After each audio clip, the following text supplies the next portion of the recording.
Hey guys, so this is not going to be a fun video to make. It might not be a fun video to watch, but maybe some of you guys will get a real kick out of it. I played 2 matches today in Banks, Derby City Banks. Lost them both 3-0. So not only am I out of the Banks, I did not win a game today. Lots of reasons for all that. I'm still kind of trying to analyze and think what I might have been able to do better. But I had some tough draws. And I'm not going to stand up here and make excuses and say that's the only reason that I lost. But my first round match was Jesus Atencio, who's a world-class rotation player. I didn't know if he could bank or not. I didn't know. Turns out, yeah, he can freaking bank. Every game that we played, he had a 4-ball run. So every game that we played, he either had me 4-0 or 4-1. He's on the hill, in other words. And I found myself having to play a lot of two-way shots. Remember last night in the thing, in my advice to myself, I said, hey, your offense is your best weapon. But I also said, don't be an idiot. And what that meant to me, when my opponent is on the hill, is play some two-way shots. Try to make a ball, try to leave it safe in case the ball doesn't go in. And I did that. I kept making the ball, not kept making it. I made some balls, but my safety would work just as well. So then I had to play safe out of that. This happened. He only took, 30 minutes to beat me, I bet.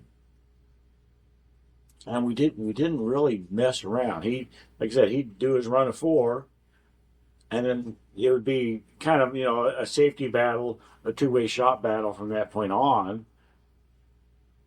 And usually it was him that would make that last ball before I ever made any more. Just the way it was. Now, so I'm still analyzing stuff, what I could have done differently, things like that. I just don't want to come up here and be like, oh, I'm making excuses. And, there's excuses and there's reasons.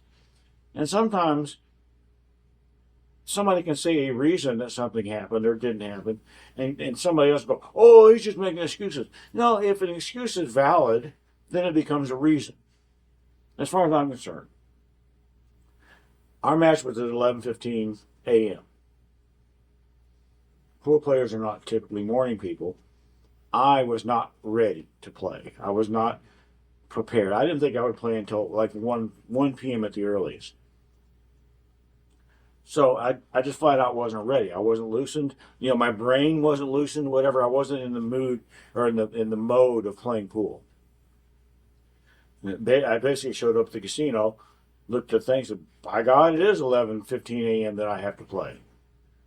So that was a mitigating factor for me not playing as well as I would have liked.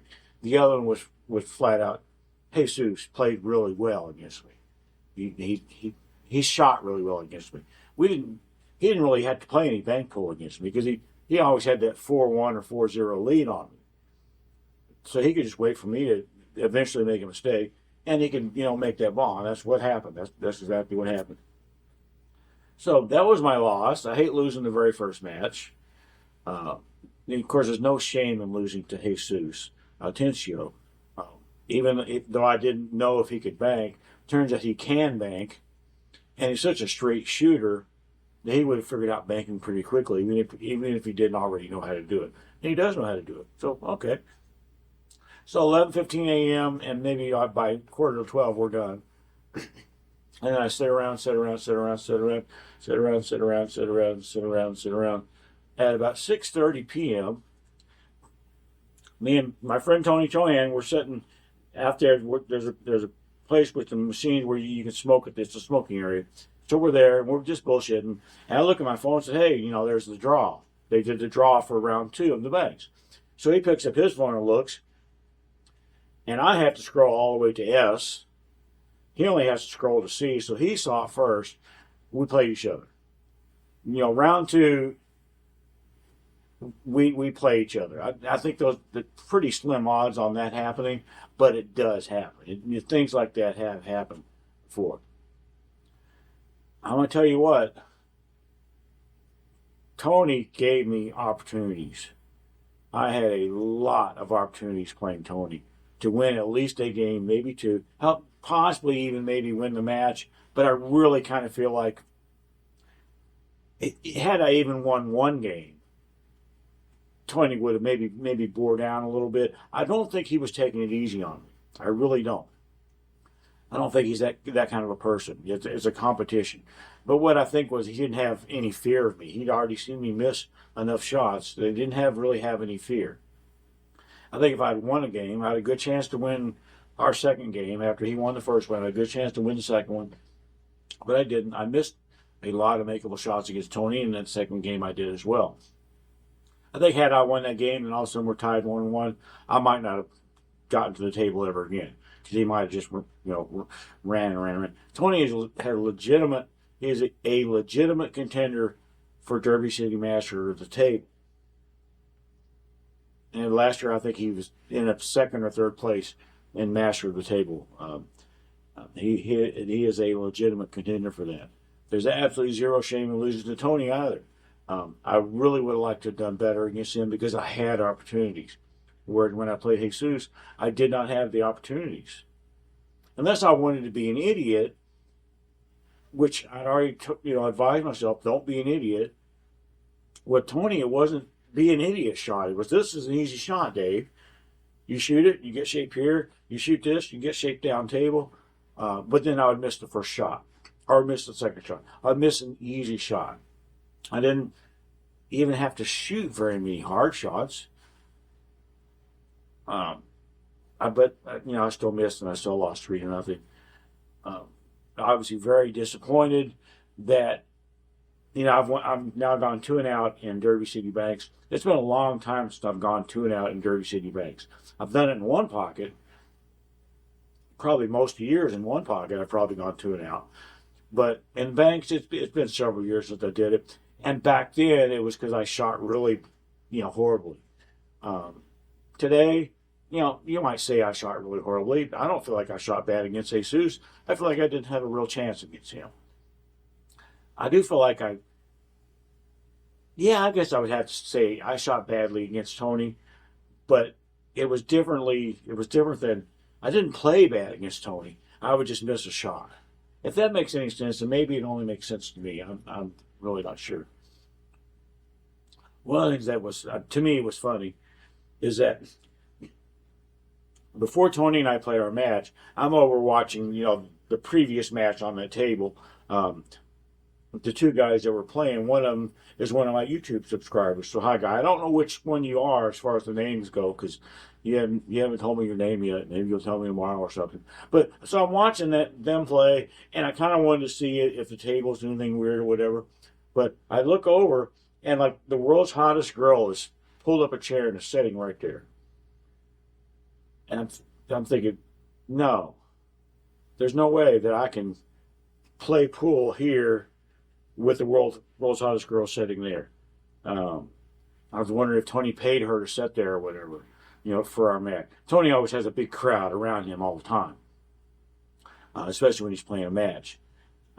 But luckily she left before Tony and I started playing. But yeah, there was a big crowd, and everybody, except for a couple friends of mine that are there, were rooting for Tony. And even the couple friends of mine were probably still rooting for Tony. Let's face it, he's a fan favorite, and he deservedly so, I believe. Whereas I'm just Dave. Hi. It kind of reminded me of back when I was like one of the top league players or the top league player in my area. Whenever I would play, it seemed like the whole bar would be rooting for whoever I played against. They'd be pulling for the underdog type of a thing. Especially if the other team threw out a sacrificial lamb like a 2 or a 3 against me. I used to feed off that stuff. I used to feed off the hostile crowd type of thing. And that was 30 years ago. And this time around was different. The crowd was hostile, but not because Tony was the underdog. God, no. I was the underdog. They shouldn't have rooting for me, but they didn't. They were rooting for Tony because he's got an awful lot of fans, as again, deservedly so. So we're still friends and all that. I enjoyed playing him more than I enjoyed playing Jesus because I didn't know Jesus. I didn't know. I couldn't really be friendly with him. That of course I would say good shot and stuff like that. But Tony and I we could talk. Hey, you left me an easy shot, and he'd say you still have to make it and stuff like that. We could kind of bullshit around with each other and all that. I enjoyed playing him. I would have enjoyed it better had I won at least one game, made some of the shots that I actually missed. I was an absolute underdog against both my opponents today. Absolute underdog. I feel like the way things turned out, I had a much better chance against Tony. Certainly a much better chance to at least win a game. And then if he didn't bear down, if I won that, my one game, if he didn't bear down and all of a sudden I was shooting, my normal self, then it would have been a much closer match. It turned out it wasn't. And I'm not going to stand here and say, I'm not disappointed or whatever. The goal is have fun, and I had fun. And it is fun. It's still fun. But it does suck, too. And I am disappointed that, a lot of things. I'm disappointed that I lost. I'm disappointed that I had such tough draws. There have been years where I've gotten into the money before I ever run into anybody I've ever heard of before. And this time I've heard of both these guys, and I know they're absolute world-class players. It's just the way it works sometimes. It's a random draw. I'm disappointed in that, but what are you going to do? I'm disappointed in the fact that I would have loved to have made a hell of a lot more shots against Tony. But I didn't. And I didn't come home and kill myself. I came home and I'm making a video because I promised you guys a video. Last night when I did the thing, I said, every night you'll get a video from about my Derby City stuff. So you're getting this one now. You're not going to get one tomorrow because guess what? I'm out of the damn Banks tournament, and One Pocket doesn't start until Sunday. So Sunday, you should get a video from me. I am leaning right now towards once I lose in the One Pocket, and I think that I said the same thing last year. I will lose in the One Pocket. I will lose twice actually in the One Pocket. I'm not going to win the One Pocket, is what I'm saying. What I said last year is kind of what I'm leaning at this year. Once I lose, if I'm not already in the money, then I'm just not going to buy back. So if I go in Sunday and I lose round 1, I just won't buy back. If I lose in round 4, then I am buying back. Because then I get to play in round 5 and I get money. And I want to do that because I've never gotten into the money in One Pocket. Right now, that's kind of my mood, but my mood is a little bit tainted. I'm disappointed in my performance so far, and I would love to have done better and made a video for you guys. Yeah, I played and I shot really well and I won and all that. That's not the case this year. The case this year is, I lost twice in a row, and you could give it whatever reasons you want. There's probably several different reasons. I just have to do some analysis and see what I can work on, and hopefully live long enough to come back next year and do a better job next year. Maybe get a better draw at least next year. I hope. That's all I want to say right now. If I do think of anything else, I'll tack it on this video, but that's probably not going to happen. It's pretty late. It's 11 o'clock right now. So, and it's also 85 million degrees below zero outside, and it's supposed to stay that way, maybe forever. I'm not sure. If it's still 85 million degrees below zero Sunday morning, I'm going to have a hard time getting up and going and driving to the casino. It would be very easy for me to just say, no, I'm not going to do it, and just stay here in my warm house. We shall see. To be continued. Bye, guys.